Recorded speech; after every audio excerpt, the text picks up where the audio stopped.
Welcome, everyone. I am first going to tell you about what the Financial Empowerment Center is, and then I'm even going to tell you a little bit about myself. That'll be on like the third slide when I introduced all of us. So the Financial Empowerment Center, which is called the FEC, what we do is we offer you counseling, professional counseling on a one-to-one basis. Now, it's for anyone, it's totally free. It's for anyone in Washtenaw County. And also if you work in Washtenaw County, I've just recently found that out as well, that you don't have to live in Washtenaw County, but if you work in Washtenaw County, we also provide our free service. We're in partnership with Eastern Michigan University, Faith in Action, and Jewish Family Services. And so I did prepare a little agenda. Next slide. And I already told you what FEC is. And then let's go to the next slide. And so it is, again, it's FEC, Financial Empowerment Center. And I guess I started a little early telling you everything about it. And so again, it's offered to all the residents in Washtenaw County for free. And let's talk about who the counselors are. That's the next slide. There's two of us. Nicole Harris, she has an MSW in social work. And I consider Nicole our student loan expert among all other things. And then there's me, Pamela Maddox, and I always say I have a BA in psychology and life. And so what I wanted, so we go through a rigorous training to become counselors, but I always like to tell people that I've gone through a rigorous training of life to become a financial counselor. So some of those things include, I had a $219,000 IRS bill, and I was able to negotiate that down to $5,000 in an offer in compromise. This is, some of you probably weren't even born, but back in the 90s, I had $40,000 in credit card debt, but I was only making $20,000. And that was because I was using my credit card as an extension to my cash. So I would just go shopping on my credit card. I'd go eat out on my credit card. And so the amount just grew, but I was able to pay that off. I had like 2 jobs and I paid that off. I've had a car repossessed, so I understand that. And I went through foreclosure with my ex-spouse. So again, I always tell people, we go through rigorous training to take tests, to become a financial counselor, but I've also had life experiences from, with dealing with financial counseling. Now, the next slide is who can attend the one-on-one sessions. You must be 18 years of age. You must live in Washtenaw County or work in Washtenaw County, and it's not income-based. You can make $1 to $1 million. So anyone can come to financial counseling. And what I find about financial counseling, a lot of times it doesn't matter how much money you make. A lot of times it's how much you spend and how much you keep. So that's why we say anyone, whatever. Someone's saying they don't see the slides, Stacy. So it doesn't matter how much money you make, you can come see me for financial counseling. And the thing that I tell people is money, when your money is not, when you're not managing your money good, it starts to affect other areas in your life. So financial wellness is very important. So the next slide, what can you learn and what can I help you with by attending a one-on-one session? I can help you learn to take control of your debt and reduce your debt. I can help you deal with debt collectors. I can help you improve your credit. I can show you how to build your savings. I can also show you how to create a budget and create a plan to stick to it. I can give you information about safe and affordable financial products and other services based on your needs. Now, one thing that we don't do is we don't provide you with investment information. That's out of our scope. So, but we can refer you to different people, that could possibly help you. And we can talk about bankruptcy, but again, we can't advise you on that because we're not lawyers. But we can just discuss what a Chapter 7 is, what a Chapter 13 is, what a Chapter 11 is. So those are some of the things that we can talk about at the session. All right, the next slide. How often can you receive counseling? Forever. I have people that come see me on a monthly basis. And so that is, so they want to be held accountable. It's like, okay, did I do, did they do the homework? Or maybe something will come up. I even have people in between their monthly sessions send me emails. Well, Pam, I found this. What do you think about this? How should I go? How should I approach this? So it's not like one session and you're done. If you want to come see me weekly, you're more than welcome to. If you want to come see us monthly, you're more than welcome to, however often you want to come.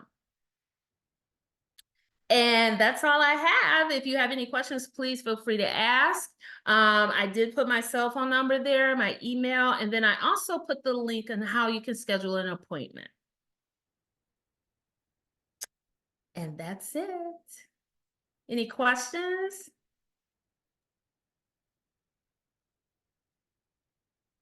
All right. Thank you all for your time. Sorry, I had a quick question. Oh, sorry. Yes. So sorry about that. I just couldn't No. unmute myself fast enough. What about people who have difficulty with internet connection? So yeah, Or technologically, I primarily work with people with barriers, and so they don't do well with technology, or sometimes they don't have access to technology, and so they have a difficult process scheduling appointments virtually. Is there an office number that they can call to schedule, or is it primarily virtually that they? it's primarily virtually for scheduling appointments.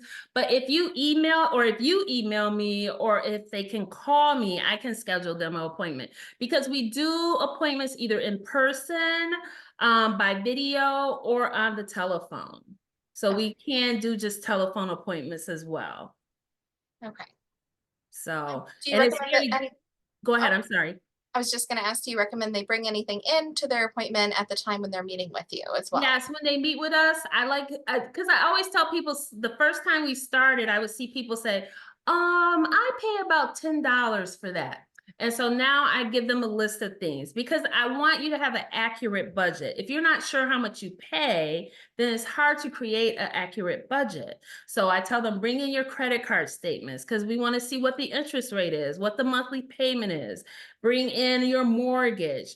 Bring in your telephone bill or your cell phone bills, all of those, because a lot of people don't know it, because I like to get down right to the exact penny.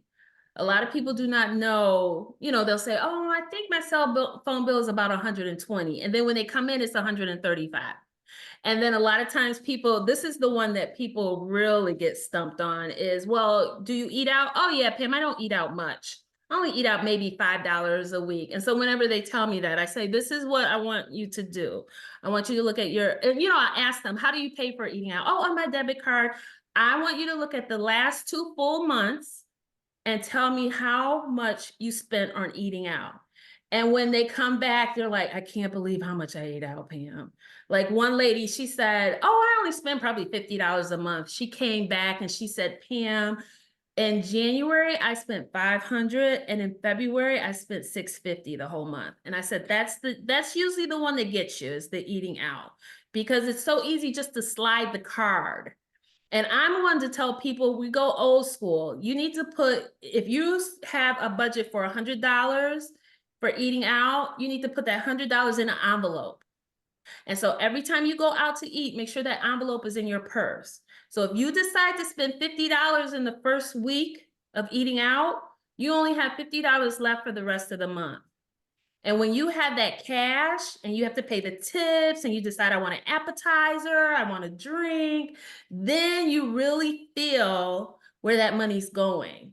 But when you have a debit card, man, I'm only $30 over, swipe. You don't think about it. It's very easy to do. But I'm old school. Get the envelope. Bring the envelope with the cash. Because when you get the cash, you're like, you know what? I think an appetizer will be fine for me. I'm good. So that way you can have extra money the rest of the month. So I know I took you down another route, but yeah, we do phone, we I do appreciate it. video. So yeah, that's not a problem. No, thank you. And do you have like handouts that you create for people that they can use? So if they do have difficulty, again, it's just something I've run into a lot with the population I serve. I've run into a lot of individuals who don't do well with the internet or computer usage. So they definitely require a lot of support. So sometimes they're very old school and they like, resources where like that are paper or things that they can print out or have printed out for them that they can take home with them as resources. Yes, I'm solely paper. So when they told us we have to enter everything into the computer, into it's called FetBot. I'm like, I'm not used to that. I'm used to sitting before the person and writing it down. They're like, well, no, Pam, you can't do that. You have to put it in the computer. So what we can do is print the budget out for them. And a lot of times, I would say even most times, I give them homework to do because I need you to be engaged. I need you to be 100% in with me. So the type of homework, like I said, I want you to go through your last 2 months and tell me how much you spent on eating out. I had a couple that wanted to buy a car. And so a lot of times when you want to buy a car, if you just go in there, you get swarmed by salespeople. And I said, when you go, I don't want you to buy anything. I want you all to visit a car dealer every weekend. And I want you to say, no, no, leave us alone. No, we're just looking. Because you have to get used to saying no, no, no. And so when it was time for them to buy a car, they were like, Pam, we were so good at saying no. We had realized, well, we're in here to buy the car now because we're just saying no, no, no. And I'm like, that's the point. I want you to be comfortable with saying no. And like another activity, I have people that want to buy a house. And so I tell them, okay, so let's do the numbers on the type of house you're looking at. So let's say they're looking at a house that's the principal, the interest, the taxes, and insurance would be $1,900 a month. And they're paying $1,000 now. I said, you need to play house for 6 months. So what does that mean, Pam? You need to pay your mortgage for $1,000. The 1,900, you need to put it away in the bank every month for the next 6 months. So after 6 months, you should have $5,400 saved. Now, if you're going back in and taking that $900, you're not ready for a house because you can't call the mortgage company and say, hey, can I get $200 of that money back? Then you're not ready for a house. But if you're putting that money away every month, so you're feeling what a mortgage feels like, $1,900. You're feeling that. So now you're recognizing, well, we can't eat out as much because, this is what the mortgage feels like, paying it every month. We can't go out for entertainment as much because we want this house as a priority. So after 6 months, if you have $5,400 saved, then I'll say, let's do another 6 months. And then after the 6 months, you have $10,800 saved, and you can use that for your closing costs. And now you feel what a mortgage payment feels like for a whole year. And so you're not shocked when things happen, when the mortgage payment comes. So I give them different activities like that and make sure they have their budget on paper so they can see what items needs to be paid and what the amount was they told me. So it's like I told Pam, I only, spend $25 on an entertainment, then you shouldn't be spending $50 because the line item right here says $25. So yeah, I make sure, Christine, that they do have paper. Thank you so much. So again, you don't mind if I like share your email with like just the individuals I know that have difficulty with at least scanning the QR code and trying to set up their own appointment. So Yeah, they that's can do not a that problem at directly. all. Not a Thank problem you at all. so much. And thank you for Sure. all the answers. I'm really excited about this center. Sure, And sure. I have a quick question. Are the services available in other languages?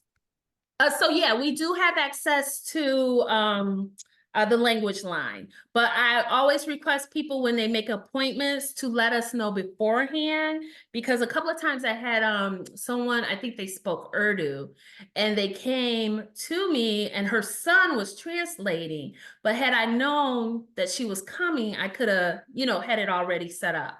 So we do work in other languages, but just let us know ahead of time. Thank you. Mm-hmm. I'm going to go ahead and share my screen again. I did put Pam's contact information in the chat if you want to go there. Actually, yeah, I can share the screen. It just makes it harder for me to navigate. I wanted to real quickly go through some more questions, Pam, that came in the chat. I'm looking at one from Monica. Do you work with seniors or any special services for them? For seniors? So we do work with seniors, special services. I'm not sure what is meant by that.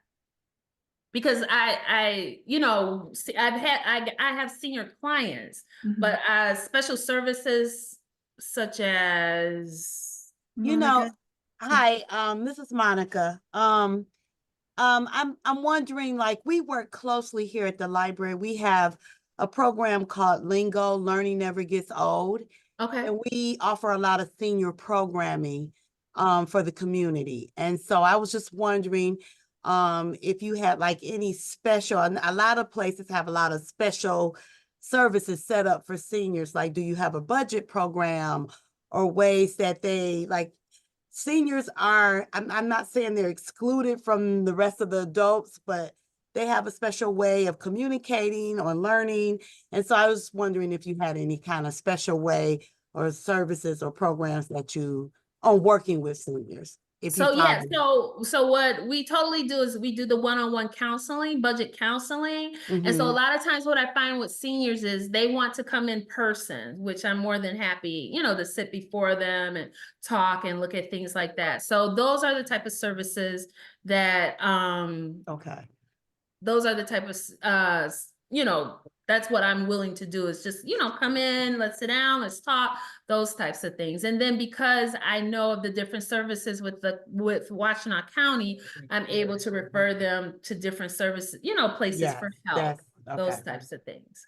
Would you be willing to come to the library and partner with us and do like a workshop for seniors? I will have to ask my boss, because again, she stressed that we are a one-on-one organization, but I can ask her and see without a problem. Yes, that's not a problem at all. Okay, thank you very Mhm. much. Sure.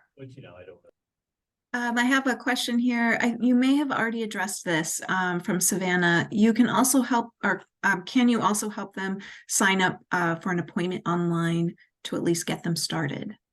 And I think Yes, so I sent the link. So to help walk them through the link is what she's asking. So yeah, we would need to set up an appointment, because I am counseling throughout the day. So, I would need an email saying, well, Pam, can you call me at 2 o'clock, or are you available at 3 o'clock to help walk me through it? So yeah. Oh, I'm sorry. It wasn't a question. It was just a statement. Because Oh. I work with seniors specifically, and sometimes it is a challenge. So I'll have them on the phone and walk them through on Oh, my yeah. computer, or if we're in person, I'll help them kind of access it, just to at least get an initial appointment started. Yes. So that's always, anybody can help do that if they have the link in the QR code or Mhm. things like that. So. Mhm. great. Thank you for clarifying that. Thank you. And I see a question here in the chat from Sheila. What are your hours, and do you do weekends?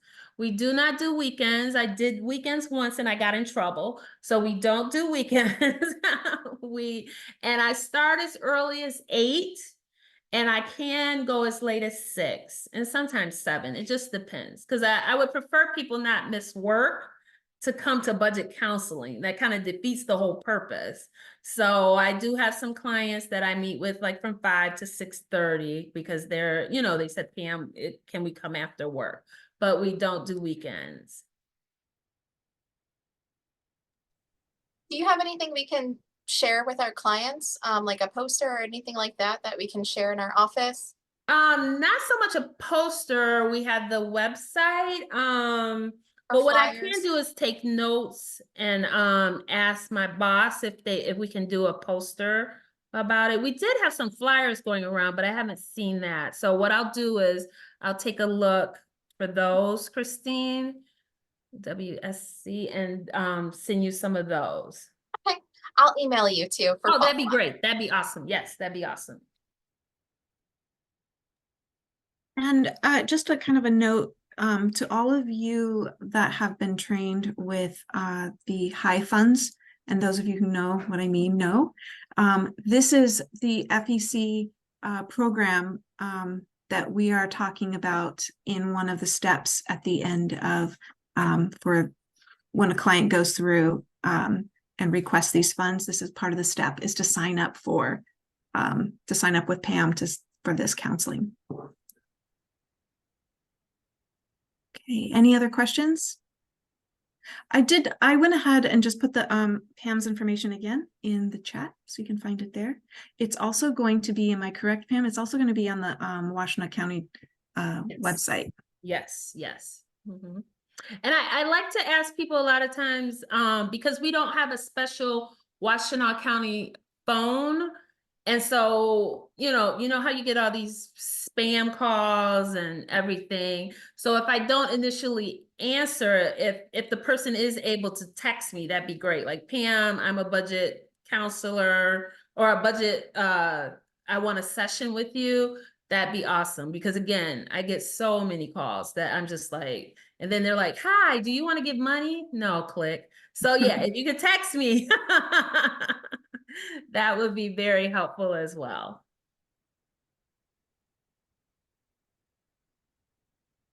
Okay, great. Thank you. Thank you for having me. Yeah, I've learned a bit myself. I got to watch that, watch my eating out Oh, habits. yes. Thanks so much. Okay. Our next presenter, Zev, do you want to go ahead? And I believe you are able to just share, you can just pick up and share your screen with us. Yeah, here we go. Can everybody see the slide all right? Yes. All right, thank you. So I'm so happy to be here.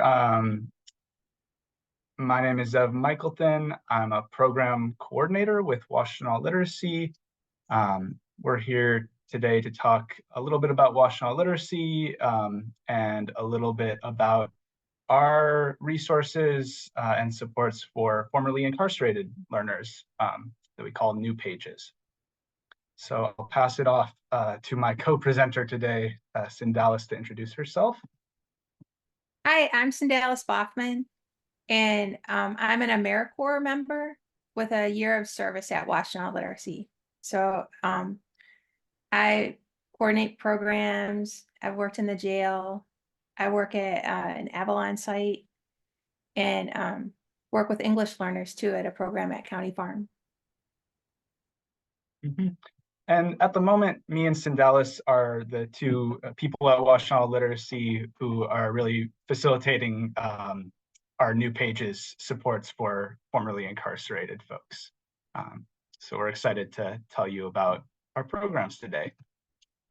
I have a quick little agenda. As I mentioned, we want to give you a little overview and introduction to Washtenaw Literacy and the work that we do. Then we'll focus in on New Pages. These are, again, our resources for learners who have experienced incarceration or arrest. Then I'd like to talk a little bit about our community partnerships and ways that you can refer people who might be prospective learners to us, or other ways that you can connect with us and partner with us to help support literacy in Washtenaw County. And with that, I will pass it off to Sindalis to tell you all a little bit about Washtenaw Literacy. Thanks, Zev. So Washtenaw Literacy is a nonprofit organization that's been in the county since 1971. And adult literacy is its main focus. So literacy is broadly defined there. So it includes things like reading and writing, but also English learning, and then things like math, computer skills, financial literacy, health literacy. It's a really broad umbrella for thinking about literacy. The tutoring programs are dispersed around the county. So they're happening in Manchester, Dexter, Ypsilanti, Ann Arbor, all throughout Washtenaw County. And the reason for that is it's designed to be accessible. So these programs are always looking to make it close to the learners. So making it accessible for them. All the programs are free of charge. We have a small staff and we work with over 350 trained volunteer tutors. So, next slide. Yeah, thanks. So the approach is all learner-centered. So these are adults who are coming to Washtenaw Literacy with specific goals. Sometimes these goals are really broad. Like, I want to have a better job, or I want to go to community college. And sometimes they're quite narrow. Like, I want to help my child with fractions, and I need to brush up on that, or I don't understand this letter and I need to understand it. So the tutors are trained with skills to help empower the learners to meet their goal. The tutors don't do those things for the learner, so that it's always the goal is to help the learner have the skills they need in order to accomplish their goal. The support is really individualized, so it's always about what that learner wants and needs and what works for them, and always trying to figure out how to make it more flexible and accessible. So it's really driven by what the learner needs. So is there anything more I want to say there? You and I always want to say a lot when we talk about the approach. I think that was good. Yeah. Okay. All right. So we work with adults. The agency defines that as 16 years and up, and you have to be in the county, which is live, work, go to school, or volunteer in the county. We work primarily with folks around the 8th grade level. And the reason for that is there's a lot of support for folks who are at a high school level who are trying to achieve something else. So through the community college or through the public school system and adult education, there's not a lot of support for folks who are below that point, but it's not a hard and fast, like we're screening people in, not out. So sometimes folks want to do something or learn something like digital literacy that there just isn't support for them. And the agency isn't saying, oh, like, you're at this level, we don't want to work with you. And if we do have someone that comes to us who's not eligible for tutoring with us, then we'll help connect them with programs that will support them. The learners have to be able to meet outside the home. We don't meet inside homes, and they have to have a way of getting to tutor independently. We don't give rides. Mhm. Just to add a quick example of how we might work with somebody who might not be eligible for tutoring with us. If somebody comes to us and they're interested in working on financial literacy, and their major barrier to that is that they need those basic math skills to draw up a budget, then we are the people to work with them. If they're not struggling at all with those basic skills, but they need some more advanced financial advice, and we feel like the center might be a better fit for them, we'll direct them that way. But we're always willing and happy to work with people to find whatever educational resource or whatever resource is going to be the most helpful for them. Thanks, Seb.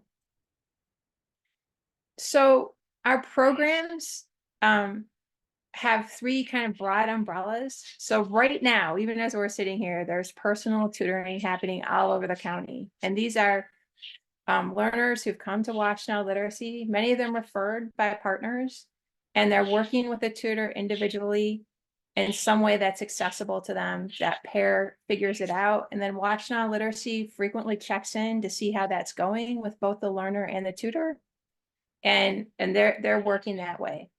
There's community tutoring, which is drop-in. It's in-person and virtual, and that is happening 6 days a week for basic literacy and English learners. And also there's sites all over the county. So in-person sites in Ann Arbor, Ypsilanti, and Dexter, virtual sites multiple times a day, 6 days a week. There's special programs. So there's learning labs that run that have specific focus topics like digital literacy or math. Or right now I'm running a program at County Farm Park for English learners that's nature and conversation, working with a naturalist there. There's partnered programs with Washtenaw Community College. So we work with folks who are pre-GED. They need to get those skill levels up before they can enter the GED program. Washtenaw Literacy has been in the jail for over 20 years, working with incarcerated learners. And then there's New Pages, which Zev is going to talk about more. And that program is designed for formerly incarcerated learners. But before we jump on, I want to say all of these programs are open to incarcerated learners. There's no barrier. New Page is just a program that it's designed especially for some of their needs. Okay, Zev. Yeah, thank you so much, Cindelis. And definitely that's important. All of these programs are open to folks who have experienced incarceration. Before I jump into talking about New Pages, I just wanted to see if anybody had any questions about our general programs or what we do at Washtenaw Literacy. And if you think of something later, you can always put it in chat and we'll address it at the end. Okay. So we wanted to focus in a little bit on New Pages today, in part because New Pages is a more recent project that Washtenaw Literacy has been working on. We have always supported folks that are returning from prison or jail, folks that have experienced incarceration. All of our programs, as Cindelis said, are still open to those learners. And as Cindelis mentioned, we have a lot of experience working in the county jail. But recently, we received some funding that has allowed us to do more targeted work, more focused work, and more intentional work to help support learners who are dealing with some of the challenges and barriers that can come up as a result of incarceration. So that means increased flexibility, dedicated staff support, a lot of outreach and trying to connect with other community organizations that are doing reentry work or work with folks who have experienced incarceration. And it also means some additional program offerings that we've tried to sort of tailor to some of those barriers that come up for people who have experienced incarceration. So one of the examples of that, we've heard from our learners, from other community organizations that do reentry work, that digital literacy can be a particular challenge for people who are coming out of longer prison sentences. For instance, we have a learner that we currently work with who was incarcerated for more than 20 years. And when he got out of prison, his first step was to go and look for a payphone, but those just don't exist anymore. And so we've been able to provide some support with computer skills, with phone skills, to help that learner and others meet some of those specific challenges that come as a result of the lack of support in prisons to keep people up to date with technology. Things like when you get out, you have to meet over Zoom with a parole officer. You have to find, or connect with housing or healthcare resources through email or online. Or even just working with folks who want to participate and enjoy the things that we all enjoy about technology and the internet.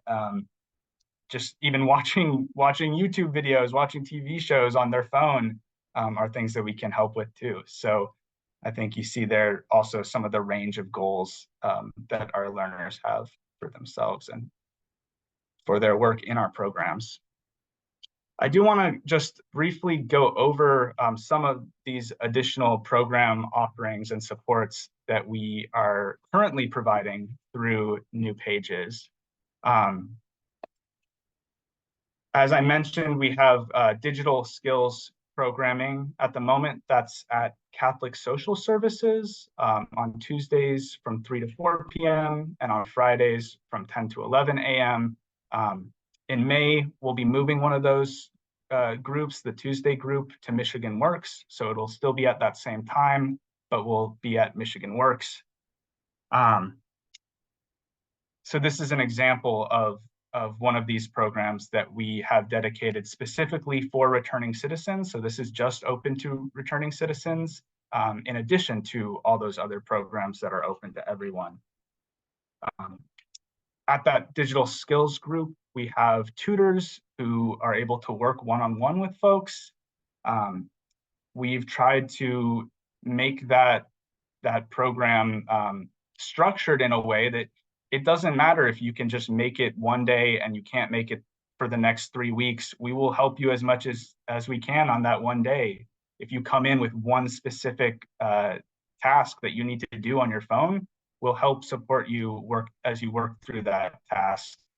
And if you miss a session, if you don't come for several weeks, we'll pick right back up where we left off with that learner. So we try to be individualized to that learner's goals, and we really try to make it as flexible as possible, knowing that people, as you get out of prison or jail, have a lot of other immediate needs that often take precedence over tutoring. We want to, instead of being an additional thing that you have to show up for, we want to be a support to help you through those things that you're already needing to do, and that digital literacy or other forms of literacy can be really important for. On the personal tutoring side of things, we have a dedicated pool of tutors who have volunteered specifically to work with our New Pages program and our New Pages learners. That has allowed us to do a little bit of extra training with those tutors. Trauma-informed tutoring, for example, is something that we require that those tutors train for with us. It also means that we have a dedicated group of tutors who we can match with returning citizen learners, get them tutoring and paired up a little quicker, and be a little bit more flexible in terms of meeting time and location. If somebody wants to meet with a personal tutoring tutor for just one time, one single session, that is totally fine. We will arrange that. More recently, we just started twice a month at Legal Services of South Central Michigan, helping with an expungement intake clinic there. They offer expungement assistance, and they have an intake form that's online. And so we've offered a tutor at their location twice a month to help people fill out that intake form if they have barriers like digital literacy or just other forms of literacy that make that difficult for them without a tutor to help them. So that's another example of one of these community partnerships that we've undertaken as part of New Pages. So I want to talk a little bit about how you can help people connect with our program if they want to, if they have a need for this. We have program information, so that's probably the easiest way, is to just give people a flyer, give them our email address or our phone number, connect them to our website, whatever is going to work best for that person. And we have some of our flyers linked in this presentation. When we send out, hopefully we'll send out the slides after, and we can, you'll be able to access it that way. And then Cindelis is also the chat, there's one of our flyers for New Pages. If need be, you can also connect folks with us directly. So we put our emails in here. I have my phone number listed later in this presentation, and you're welcome to connect folks with us directly if that is needed. Something that we've heard from some of our community partners is that they want help trying to understand how to best identify when somebody might be struggling with literacy of all kinds, how to talk to somebody about their literacy needs, and how to successfully make a referral. So once a month, we also offer an open literacy sensitivity training where we get a little bit into more detail about how to do all that. We have one coming up in April, on April 17th, and this right here is a link that if you get these slides, you can click on that and register for that training. You can always also just email me or Sindalis. So as we mentioned, all of our programming is dispersed throughout the community. And so we rely a lot on our community partners, people in organizations who are out there in the community doing good work like all of you. So there's a couple ways that we can do those kinds of partnerships. One of the most common ways that we engage in that is to just host tutoring programs at somebody else's location. We don't have a central office where all of our tutoring takes place. It's all dispersed. We're also more than happy to talk with you about collaborating on new programs. So if you feel like there's a need among the people that you work with that isn't getting met, if you feel like there's a way that we could be helpful for that, we'd love to talk with you.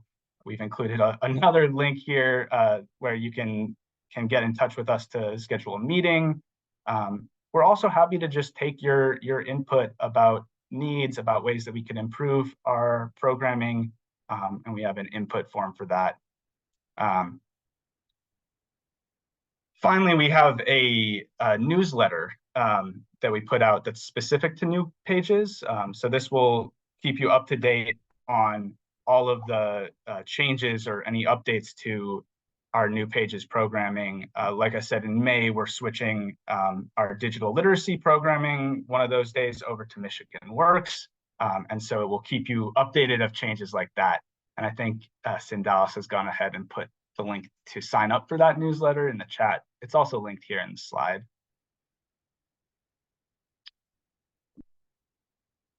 So that is what we have for you all today.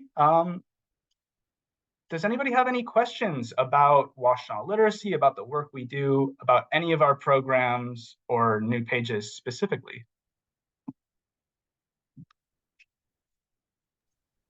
You said you help people with expungement, or you help people prepare for expungement. What does that kind of look like?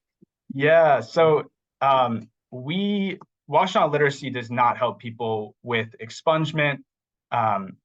What we do is we partnered with Legal Services of South Central Michigan, who offers that expungement legal assistance. They have an intake form to see if you're eligible for that assistance. And twice a month, we go to their location and help people fill out that form. Okay, so that's what you support with. You help people actually do the intake form to see if they Correct. qualify for support with expungement. Exactly, yeah. So that Legal Services of South Central Michigan are the ones who do all of the expungement assistance. We just help people get through that intake process. Which could be a barrier if they have, say any intellectual disabilities or obviously literacy issues. Yeah. Also, and I think the big one that we've encountered there is digital literacy issues, because the form is online and people are having difficulty filling that out on their own. And so they can come in. We bring in computers that they can use there, and we'll go ahead and help them navigate filling out that form, that online form. thank you for your answer.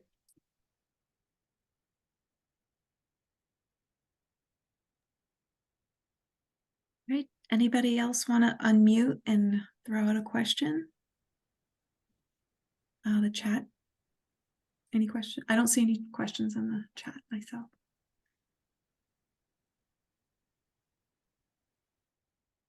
Yeah, and if any questions do come up, we welcome questions to our email. You can call me. We always love hearing from all of you, and we'd love to answer your questions or talk about ways that we could collaborate. Great. Okay. Well, if everyone has your information, which is also in the chat, I am going to share my screen. And we can move to the last portion of our session together. All right. Oops. Could you put their emails in the chat? I don't see it in the chat. I just see the Oh, link. sure. Thank Yeah. you. Okay, give me a minute and I will, or actually, Zev, if you can do that, can you get your I contact sure information? can, in the yeah. chat? Thank you. All right, I'm going to go over our last session or the last portion of our meeting, and that is our funding for barrier busters right now. If you can see my screen, let's see. If you can see the screen and you can see what we have, there's a lot of zeros. So right now what we've got, when I went in there to look today, we are our general funds that are flexible are at zero at this time. They will replenish again to about 14,500 come April 1st. Those funds do go quickly. It is not a lot and they do go quickly. Our Ypsilanti Township Fund, it will also replenish. I think there's some adjustment to this 12,000, but it's about 12,005 that will replenish the Ypsilanti Township Fund. Right now, for those of you that are trained agencies for the high funds, as we call them, Homelessness and Housing Immediate Impact Fund, today we are about 218,000. That's going really rapidly. But that is also just open for the trained agencies. We always have the Ann Arbor Water Utility as a rolling arrangement, so that is always open. What is missing that was not here last month is what is closing right now is the LIWAP, the Low Income Household Water Assistance Program that the county, that OCED has been supporting and facilitating. That is ending this week. I'm doing that facilitation right now, and I'll be closing the doors in the next by this Friday. So if you happen to know anyone, be in touch with me, have them be in touch with me right now, like today, to get their water bill paid, because that is closing. So things are pretty slim right now. And as far as other things in the pipeline, I don't have any information to add to the upcoming pipeline at this time. Is there any questions I can answer about this funding?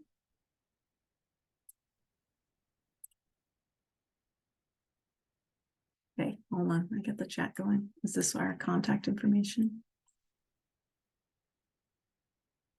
All right. That's our contact information. All right, well, if I don't have any more questions,